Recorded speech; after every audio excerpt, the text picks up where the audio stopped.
Some local nature centers are looking for people to become bat detectives. Yes, I said bat. Doug Higgins is at Heckrot Wetland Reserve in Menasha to explain what this bat business is all about.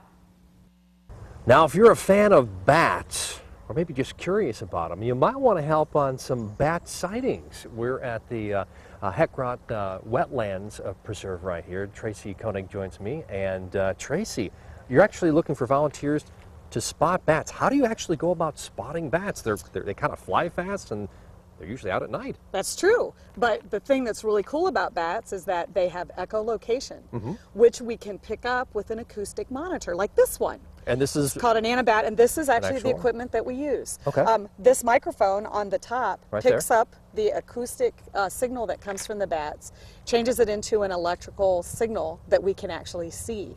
And then depending on the frequency of that particular signal that we're receiving, we can actually tell what species of bat we're actually monitoring. Okay, so let's say I come in, I want to volunteer and say, hey, I'd like to track these bats with you. How do I go about doing it? Well, all you need to do is to call our volunteer coordinator here at the Nature Center and tell her that you're interested.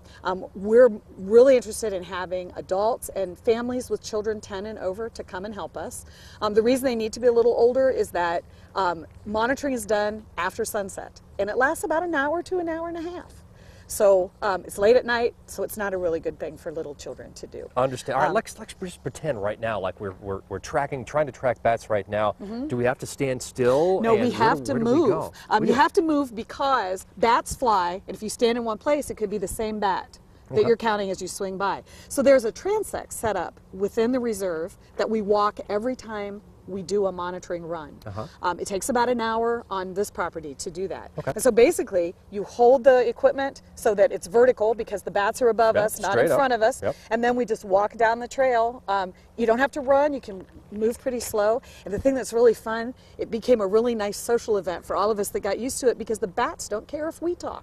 No, you know, if you're worrying about, spotting a deer or, that special bird out there, you got to be really quiet because you don't want to scare it away. But the bats, they don't care. They're just looking for bugs. Exactly. So they just fly on over and we can pick up their stuff and talk and have a good social time. That's fun. Real quickly, why are you doing this?